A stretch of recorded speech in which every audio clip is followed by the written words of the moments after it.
तो चलिए, hello student, कैसे हैं आप सब। आशा करता हूँ अच्छे होंगे, स्वस्थ होंगे और आप सभी की प्रैक्टिस बहुत अच्छी चल रही होगी। आप सभी ने हमारी पिछली क्लास में प्रतिलेखन अभ्यास 69 और 70 का अच्छी तरह प्रैक्टिस कर लिया होगा और साथ में उसका अनुवाद जरूर कीजिए। ठीक है, तो चलिए इसी के साथ हम अपनी आज की क्लास शुरू करते हैं। 100 शब्द प्रति मिनट गति, रामधारी गुप्ता की किताब से, खंड 1, प्रतिलेखन अभ्यास 71 और 72।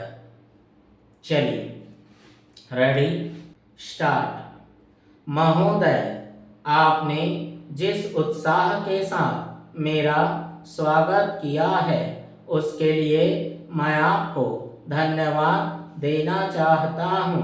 आपने ठीक ही कहा है कि मेरा यहाँ आना पहली बार नहीं है। मुझे जहाँ तक स्मरण है यह 5वां समय है जब मैं आपके इस सुंदर प्रदेश में आया हूँ। पहले पहल जब 1922 में यहाँ आया था वह एक समय था और आज एक दूसरा ही समय है। उस समय मुझे यहाँ इसलिए आना पड़ा था कि देश के सारे बड़े बड़े नेता जेल में बंद थे। महात्मा गांधी जी भी जेल में थे और प्रायः यहाँ के सभी नेता जेल में थे। दुर्भाग्यवश या सौभाग्यवश किसी प्रकार मैं बाहर रह गया था और जब मुझे यह समाचार मिला कि इस प्रदेश में विशेषकर सरकार की ओर से बड़ी सख्ती हो रही है तो मैंने सोचा कि यहाँ आना आवश्यक है। पूज्य मालवीय जी से मैंने इसका जिक्र किया तो वह बड़ी प्रसन्नता के साथ यहाँ आने के लिए तैयार हो गए। यद्यपि उनकी अवस्था उस समय अधिक थी, मैं तो उस समय नवयुवक था। हम दोनों यहाँ आए यह आज से 32 वर्ष पहले की बात है और आपके इस सुंदर प्रदेश का मुझे पहले पहल परिचय मिला।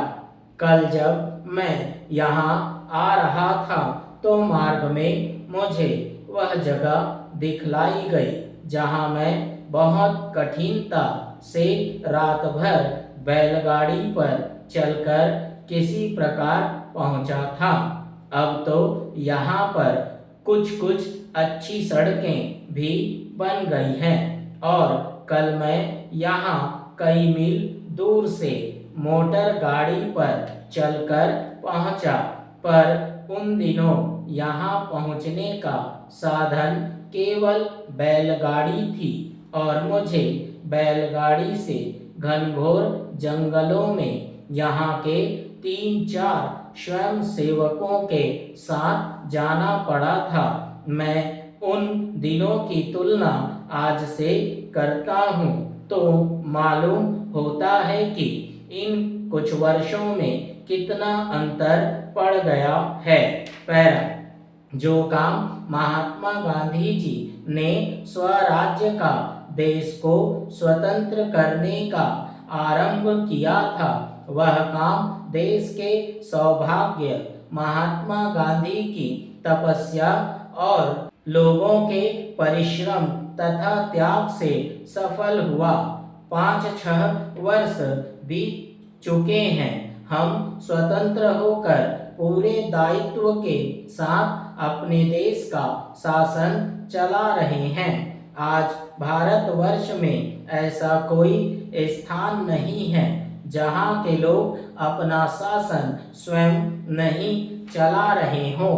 पैरा, महोदय, हमारा जो संविधान तैयार हुआ है उसमें भी इस बात का प्रयास किया गया है कि देश में लोकतंत्र पूरी तरह से लागू किया जाए और जनता को लोकतंत्र की सारी सुख सुविधा मिल सके।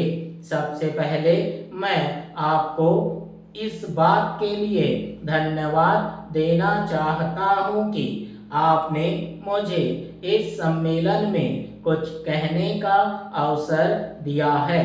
आपके सामने जो विषय आएंगे वे इतने महत्व के हैं कि प्रत्येक हिंदुस्तानी चाहे वह किसी भी काम में लगा हो उन पर कुछ न कुछ ध्यान अवश्य देता होगा। पैरा, यह एक मानी हुई बात है कि बच्चा जैसा तैयार किया जाता है वह बड़ा होने पर वैसा ही निकलता है। शिक्षा का काम यही है कि उसको अच्छी तरह से सुलझे तरीके पर तैयार करें और उसको इस योग्य बनाए कि उसे जिस किसी भी काम में लगाया जाए वह उस काम को कुशलता और सफलता के साथ पूरा कर सके। हमारे देश में जो शिक्षा पद्धति अभी तक जारी है वह नई नहीं है, बल्कि यदि मैं यह कहूँ कि वह 125 वर्ष पुरानी है तो गलत नहीं होगा। 125 वर्ष पहले जिस उद्देश्य को सामने रखकर यह शिक्षा पद्धति जारी की गई थी वह उद्देश्य अब नहीं रहा, पर शिक्षा पद्धति अब तक लगभग वही है। मैं मानता हूँ कि इस बात का प्रयत्न किया जा रहा है कि उसमें परिवर्तन किया जाए जिससे हमें अपनी आवश्यकताओं की पूर्ति में सहायता मिल सके। जहाँ तक मुझे मालूम है इस काम में अभी तक हम सफल नहीं हुए हैं। मैं तो शायद यह भी कह सकता हूँ कि उस शिक्षा पद्धति को बदलने में जो प्रयास किया जाना चाहिए था वह अभी तक नहीं किया गया है। इस देश में या सभी देशों में शिक्षा के 3 भाग होते हैं। एक तो वह जिसमें छोटे छोटे बच्चों को शिक्षा दी जाती है, दूसरा वह जिसमें युवा अवस्था के पहले बड़े होने तक, और तीसरा वह जिसमें युवा अवस्था के विद्यार्थियों को शिक्षा दी जाती है। इन तीनों भागों की शिक्षा पद्धतियां अलग अलग हैं, परंतु वे एक दूसरे से मिलती जुलती होती हैं और एक से दूसरे में जाने में कोई कठिनाई नहीं होनी चाहिए। इसलिए यदि हम अपने देश की शिक्षा में सुधार चाहते हैं तो सबसे अधिक आवश्यक यह है कि सर्वप्रथम प्राथमिक शिक्षा में, उसके बाद माध्यमिक शिक्षा और फिर विश्वविद्यालय शिक्षा में सुधार किया जाना चाहिए।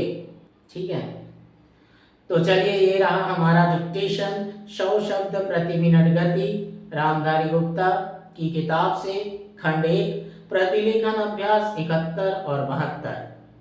इसकी आप अच्छी तरह प्रैक्टिस कीजिए, खूब प्रैक्टिस कीजिए, रोज प्रैक्टिस कीजिए। ठीक है, तब जाकर आपकी स्पीड बढ़ेगी और साथ में अनुवाद करिए ताकि आपकी गलतियों में सुधार हो सके। ठीक है, तो चलिए इसी के साथ हम अपनी आज की क्लास समाप्त करते हैं। मिलते हैं अगली क्लास में नए डिक्टेशन प्रतिलेखन अभ्यास 73 और 74 के साथ। ठीक है, चलिए आज इतना।